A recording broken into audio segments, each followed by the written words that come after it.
When kids under the age of 6 are being prescribed antidepressants, and our use of drugs in Australia is now the second highest in the world, I think it's time we ask some serious questions.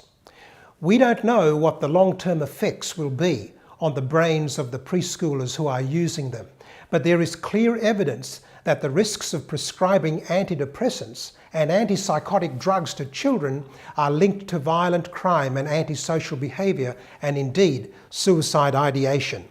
The latest Department of Human Services figures reveal that 1,022 children aged 2 to 6 years are using these medications, while the Australian Institute of Health and Welfare figures are showing a staggering 95,425 kids under the age of 15 are using some type of mental health drug. I doubt that there is an influence on the development of antisocial behaviour among young people that is stronger than that of the family. Social scientists are suggesting that the role of parents in the genesis of youth violence is critical in helping prevent violent incidents among our young people. I guess there is no single cause of youth violence, but when there is a common factor that cuts across different cases, it is usually some type of family dysfunction. Many young people who become involved in violence come from families in which there is a long history of domestic violence. Many young people who are violent have been raised in homes that have been abusive, hostile, and conflict-ridden. Many come from families in which parents are negligent or disengaged from their child-rearing responsibilities. Now, I want to suggest a few psychological pathways that connect youth violence to parental influence. One certain pathway is through modelling.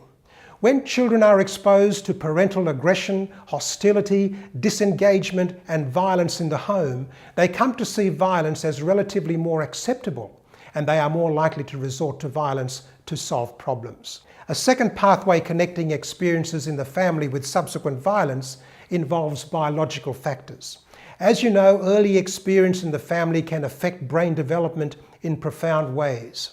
It is likely that poor prenatal care, exposure to drugs and alcohol, and early abuse or neglect can alter brain development in ways that lead some children to have more difficulty controlling aggressive impulses.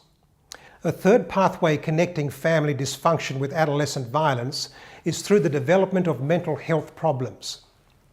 Children with serious mental health problems, including conduct disorder, depression, post-traumatic stress disorder, substance abuse problems, and anxiety disorders, are far more likely than other youngsters to become involved in antisocial and violent activities. A fourth link between youth violence is through the impact that negative parenting has on children's personality development. Children whose parents are hostile and punitive, as well as those whose parents are neglectful, are more likely than others to develop problems in controlling their emotions, and this places children at risk for letting aggressive impulses spiral out of control. The fifth and final pathway connecting family problems with subsequent violence is the role that peer pressure plays. A large proportion of violent acts committed by adolescents are committed within the context of peer pressure.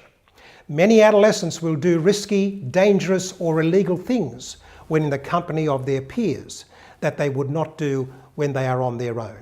In summary then, parental disengagement is a very good predictor of many of the problem behaviours we are seeing among young people today.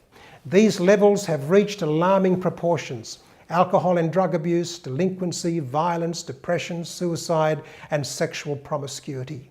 The fact that nearly 1 in 3 parents is disengaged from their adolescent's life is a clear reason to worry about the future well-being of Australia's young people. So, parental engagement in children's lives is one of the most important, if not the single most important contributor to children's healthy and psychological development.